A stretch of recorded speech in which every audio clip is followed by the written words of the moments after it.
During the prayer time, I forgot probably one of the important prayer requests for today is actually turkey supper.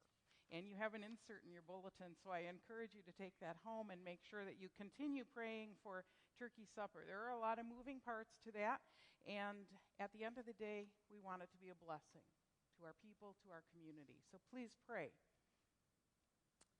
Now, once upon a time, there was a young boy, and he was in church. And the church service was very, very, very long. And he was getting very tired of sitting still. So it was about midway through the sermon when he said out loud and very loudly to his mother, "Is it the benediction time yet?" I'm sure his mother was horrified. The pastor was probably embarrassed. But you know what?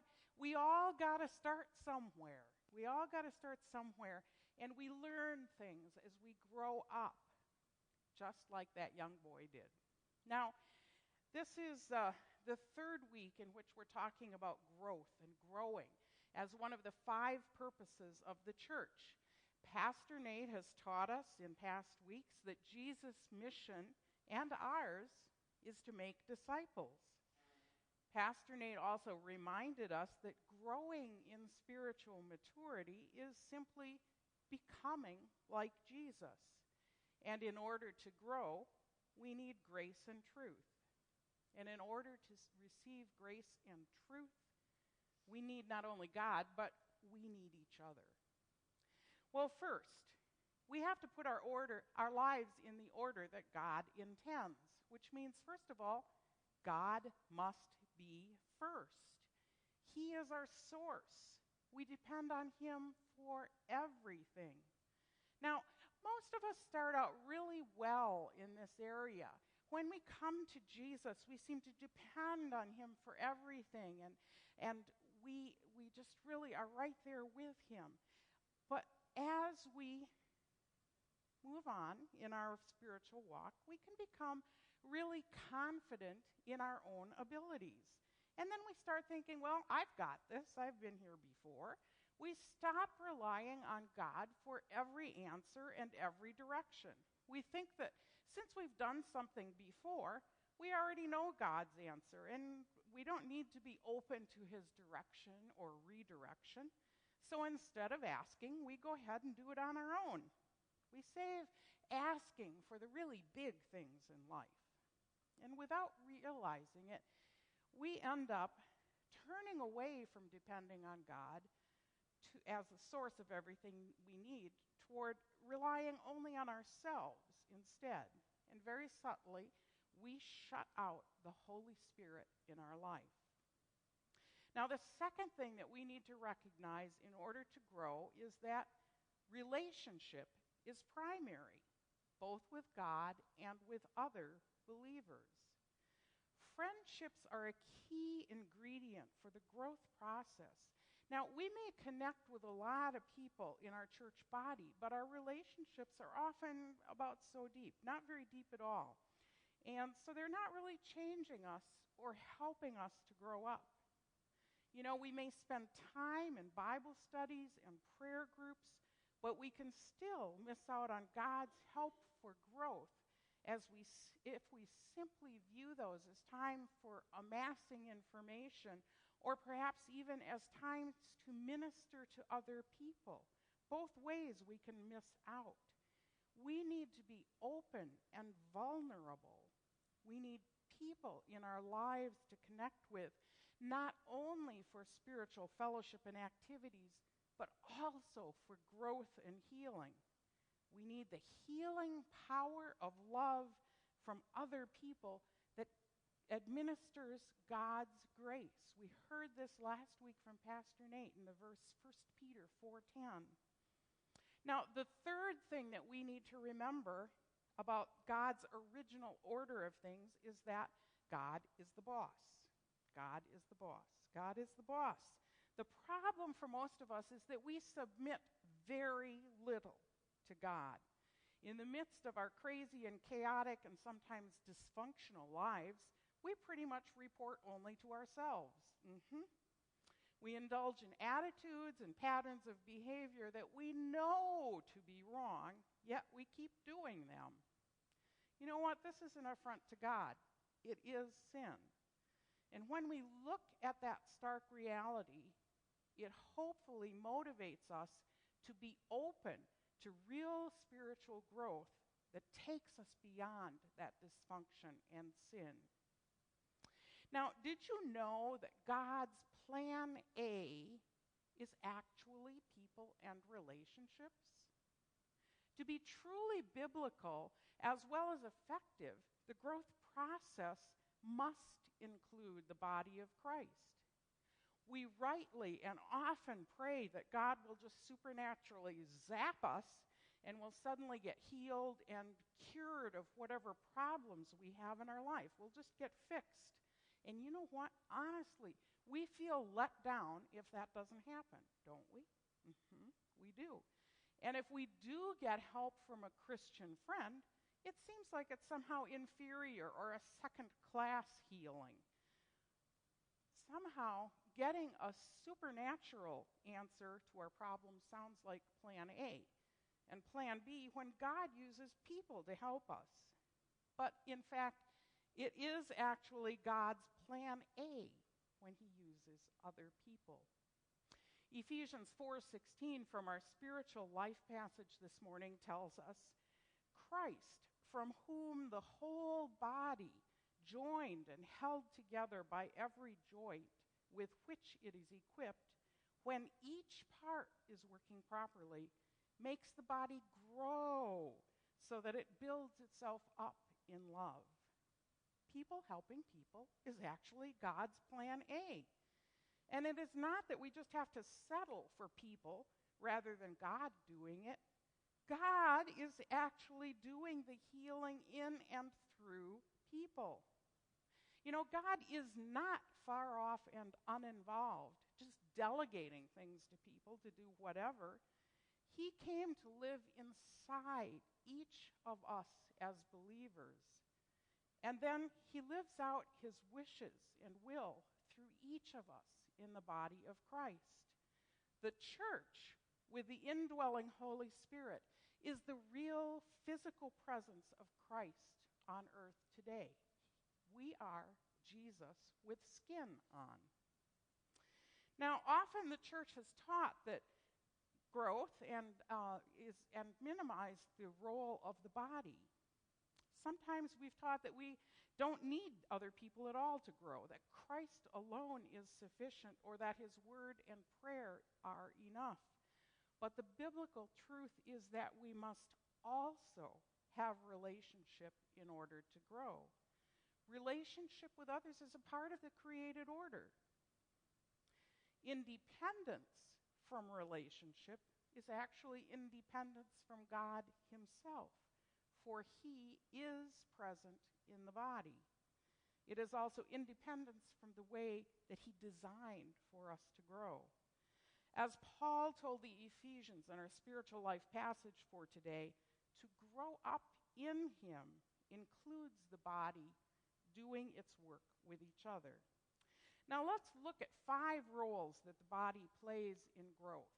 The first role of the body is connection. You know, people's most basic need in life is relationship. People connected to other people thrive and grow, and those not connected wither and die. It is a medical fact that people's health depends on the amount of social interaction that they have. Infants and older people die from a lack of relationship, and those in their middle years may suffer and fail to recover from illness because of lack of relationship. And ironically, one problem we see in the Christian community is that people get more into religion and less into connectedness than the Bible prescribes, with the result that they just sink deeper into their problems.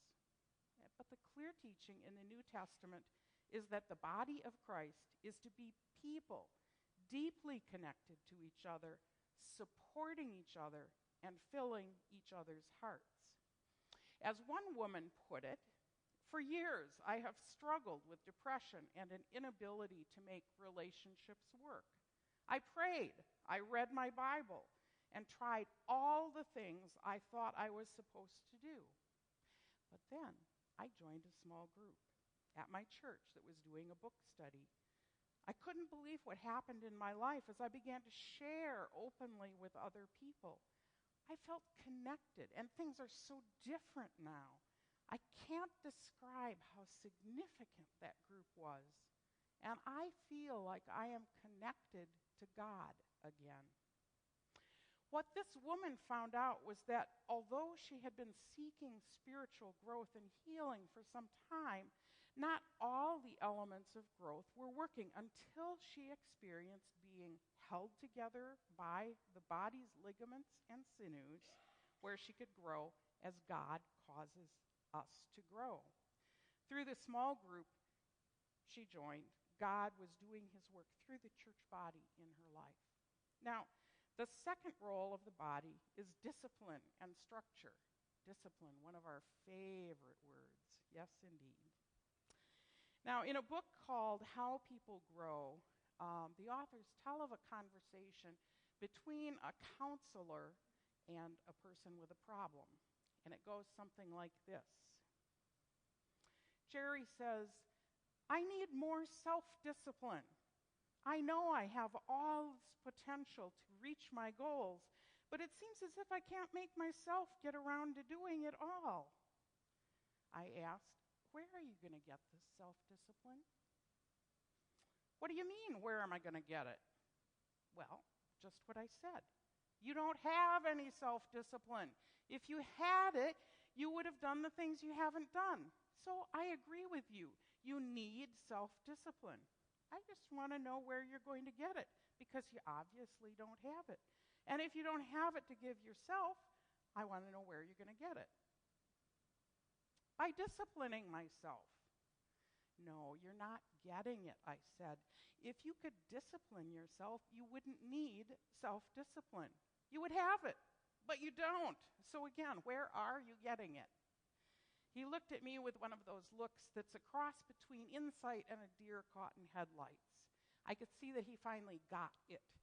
His chances of disciplining himself were nil. To delude himself one day longer would have been to set himself up simply for more failure. Now, I see a few nodding heads. I know that most of us who have ever dealt with overcoming a sin or bad habit can relate to this conversation. Whether it's eating right or maintaining a regular Bible reading or prayer life, exercising regularly, or whatever, the list goes on. We all struggle with self-discipline. We think that what is needed is to summon up more self-discipline from within us, when the answer is actually in the church body. Let me explain more. Self-discipline is always the fruit of other discipline. Let me say that again. Self-discipline is always the fruit of other discipline. Now, some people get self-discipline early in life from parents or other mentors, and then they learn to internalize it. They have self-discipline.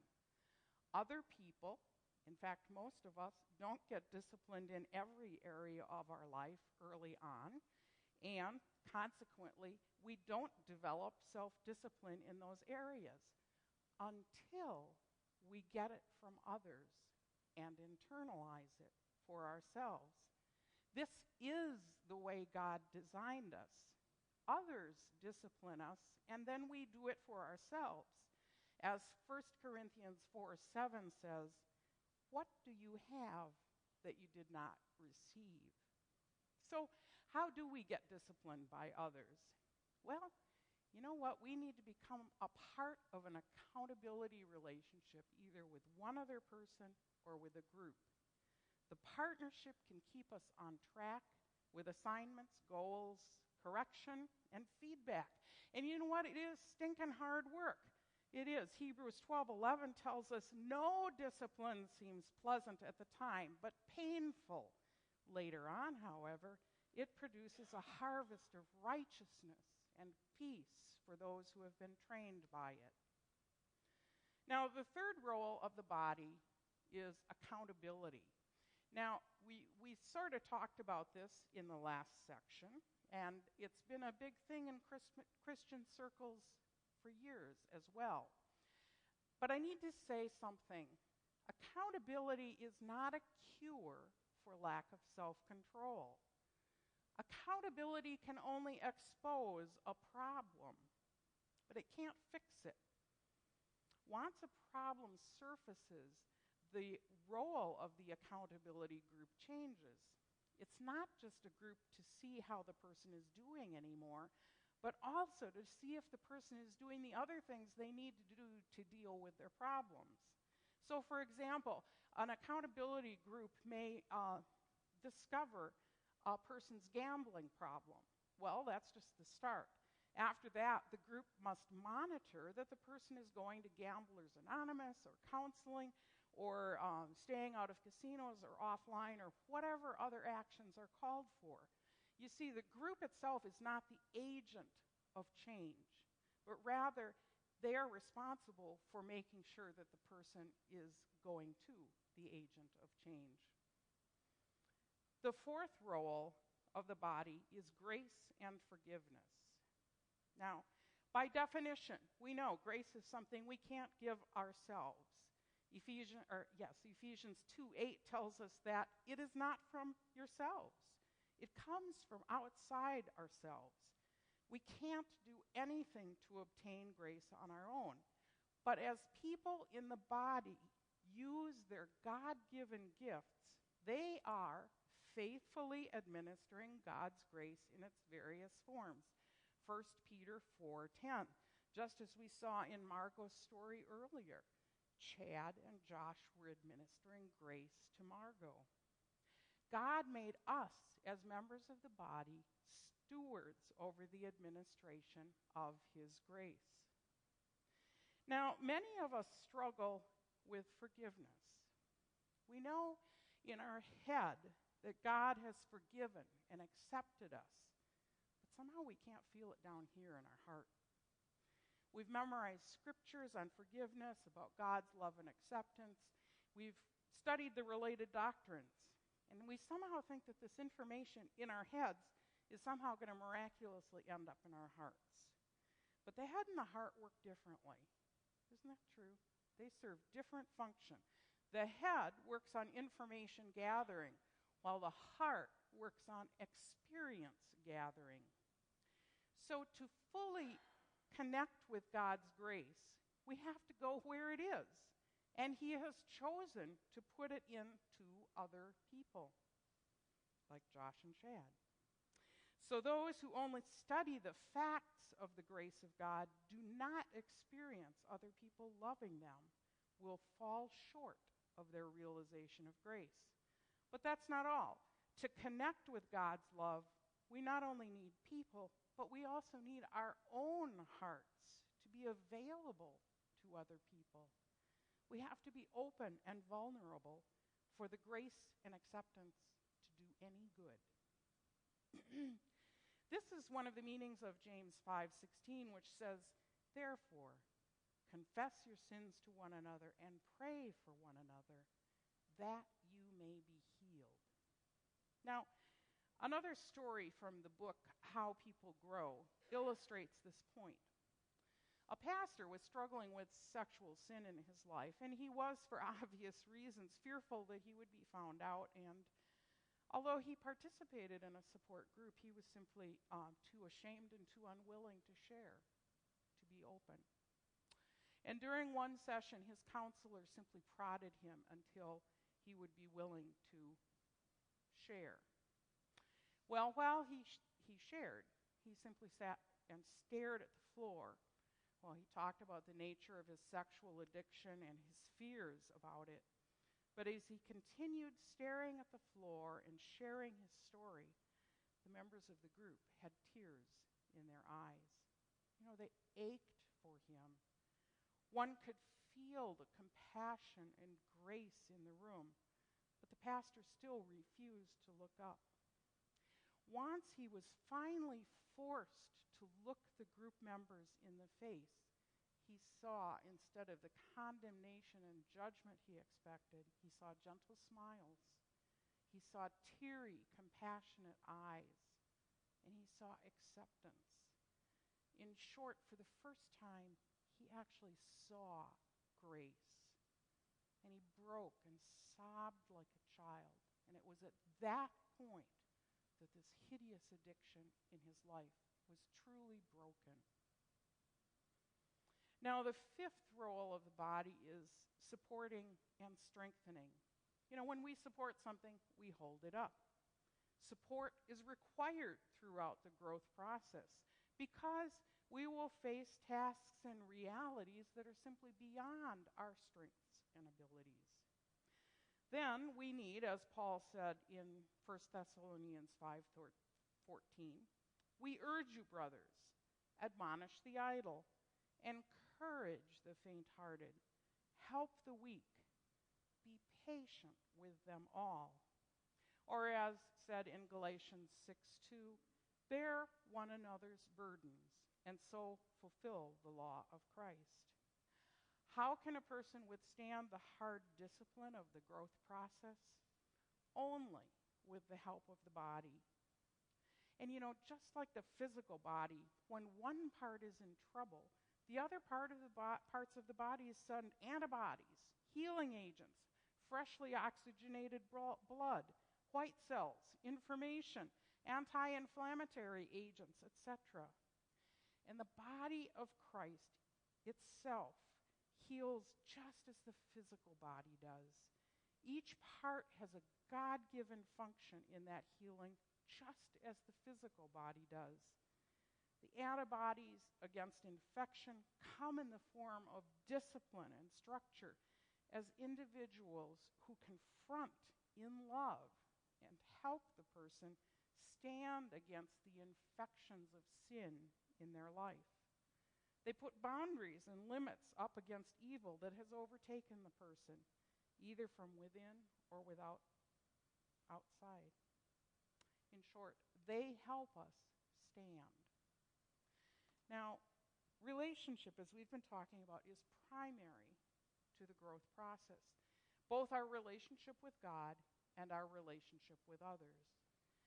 Yes, we need to apply all the tools that God provides us and instructs us in the Bible. Spiritual people often struggle for years with problems they are trying to overcome by Bible study and prayer. And yes, those are absolutely necessary, but they are not all the Bible tells us to bring to the situation. It tells us to bring the rest of the body with all its healing agents. Then we can be restored to health. So may we be restored through our faithful God and the gifts he has placed in this church body. Let's pray. God, I thank you that your design is that we should grow to look like you.